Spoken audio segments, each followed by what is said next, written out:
Let me start this video off by saying that Jalen Hurts played the worst game of his career last night against the Chargers. The worst. That 5 turnovers, 4 picks, you can't, and a fumble, you can't defend that. I completely get the discourse around Jalen Hurts was going to be this week. All the haters have been waiting for Jalen Hurts to fail and say something and say they need a bench, especially even Eagles fans that pride themselves on knowing ball and knowing what they're talking about, whatever the case is, going to say, bench him, bring in Tanner McKee. Okay. If you bench Jalen Hurts, which ain't happening, but if you bench him, you're going to need to trade him. Less than a year ago, we were in Philly celebrating a parade for the Super Bowl victory that Jalen Hurts was the quarterback of. So, yes, can two things be the same? Be acknowledged that he played awful, and the fact that Tanner McKee isn't going to fix this? How about we just, instead of just talking emotional and talking out of frustration and going overboard saying that Tanner McKee is going to fix all of this, or whatever other quarterback you bring in here is going to fix all this, how about we just say Jalen Hurts played awful yesterday, but Jalen Hurts wasn't the only culprit. He was the main culprit, but he wasn't the only one. He dropped a dime in the bucket to A.J. Brown for a touchdown yesterday that A.J. dropped. A.J. dropped 4 passes, one of them leading to an interception yesterday. The defense played out of their mind as they have been. Nothing changed. Saquon Barkley had a good day on the ground, but nothing changed. They are in shotgun way too much. When they go under center, Jalen Hurts had like 80 yards passing when they went under center. In shotgun, 35 yards passing for the interceptions. Jalen Hurts has been one of the best QBs under center this year when he's gone under center, but they don't utilize it. But this is what y'all wanted as well, right? Oh, he doesn't throw in the middle of the field. He doesn't take too many risks. He doesn't throw tight window throws. But when he does, this is the result that happens when he's taking those risks that you guys want him to take. Throwing in the middle of the field in tight windows. When the ball gets hit up in the air, most likely it will be picked off. It doesn't help when your elite wide receiver is dropping passes. And, yes, he played awful. He missed throws. That pick at the end of the game was a terrible read. He played awful yesterday. But he also made great throws. A great throw to Devontae Smith up the middle on 3rd and 16. That got him the first down. Cam Jurgens got a penalty on that drive, by the way. That made it 3rd and 16. A.J. Brown dropped 4 passes yesterday. One on the opening drive of the game that would have set the tone very nicely. That probably could have went for a touchdown. So let's not just sit here and say that Jalen Hurts is the lone reason as to why this game happened the way it happened. Let's not go overboard and say that he was the main reason. He was not the only reason. So haters are going to hate. But as an Eagles fan, truthfully, there is nothing this team can do over the next 4 games that's going to make me feel any better going into the playoffs. As I said last night before the stream, last night was the game I needed to see in order to feel anything of optimism. And they didn't give me that. Instead, they made me feel worse. If the Eagles go, I saw a stat, kind of a, not a stat, but, something that said if the Eagles go 2-2 over the next 4 and the Dallas Cowboys win out, the Dallas Cowboys win the division at 10-6-1. Eagles will probably be out of the playoffs at 10-7. And there are Eagles fans saying, I really hope that happens. This team needs that. They need a wake-up call.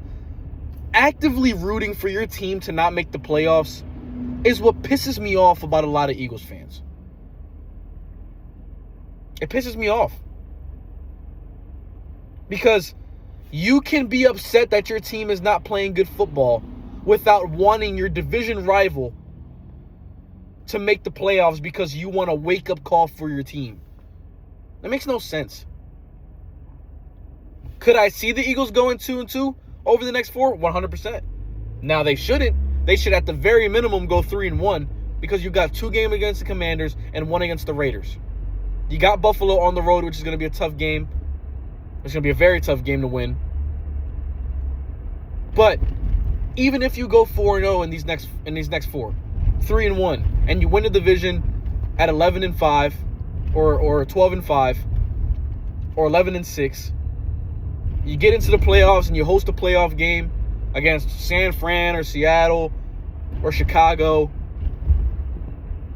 I don't feel good going into that playoff game. If you want to count,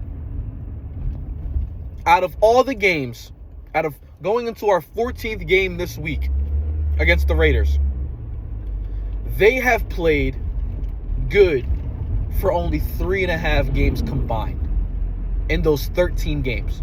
Offensively, the defense has been phenomenal, but offensively, first half in week 1 against Dallas, sucked in the second half. Terrible all game long against the Kansas City Chiefs. Terrible for a half against the Rams. So count that. That's 1 full game, 1 half against the Rams. It's 1 full game. The game against Minnesota, that's a full game. Technically, it was a half, but I'll give you a perfect passer rating. I give you that it was a full game, a good full game. So that's 2 games. The game against the Giants the following week, that's 3 games. And then the 1 half against the Dallas Cowboys in Dallas that you were up 21-0. I can't think of any other halves or games that they've played well offensively from start to finish. So 3.5 games combined of good offense out of 13. That's brutal. That's absolutely brutal. It's a shame. Truthfully, it's a shame that a team with this much talent on the offensive side of the ball is broken because the scheme is broken. Starts with the scheme, and when the scheme is broken, your quarterback cannot turn the football over, which Jalen Hurts has done over the past 2 weeks. He had 19 touchdowns and 2 interceptions coming into yesterday's game. He now has 19 touchdowns and 6 interceptions, 8 rushing touchdowns. But the discourse around him, all the haters are going to hate. But I didn't hear this when Matt Stafford had 3 turnovers against the Carolina Panthers. I just heard the Panthers have a great defense. That's a great win for the Panthers. I didn't hear nothing about Matt Stafford. I didn't hear nothing against Patrick Mahomes, for Patrick Mahomes, who had a 14 QBR against the Houston Texans. I heard nothing when Josh Allen lost to the Patriots. They said he needed more help when he had a terrible game against the Patriots. When he lost against the Dolphins, I didn't hear nothing. I heard that he needs more help. So it's Jalen Hurts is the only quarterback that can have a bad game. That's what it sounds like. Because all these other quarterbacks that people rank above Jalen Hurts, it's always somebody else's fault. When it's Jalen Hurts losing, it's Jalen Hurts' fault. But when Jalen Hurts wins, when the Eagles win, wins are a team stat. But losses aren't a team stat. It doesn't make any sense. So, truthfully, I'm done arguing with people. I know we're going to get on stream tonight, and Brendan's probably going to have some stuff to say, and haters in the comments are going to have some stuff to say that Jalen Hurts is terrible, and he's the reason why the Eagles are blah, blah, blah, blah, blah. Fine. Say what you want to say. Cool. I'm not going to argue with anybody no more about this. I know what I see in my quarterback. I know that my quarterback has done more than most quarterbacks in the NFL outside of Patrick Mahomes. Super Bowl MVP. Has played 2 of the best Super Bowl games of any quarterback in the NFL.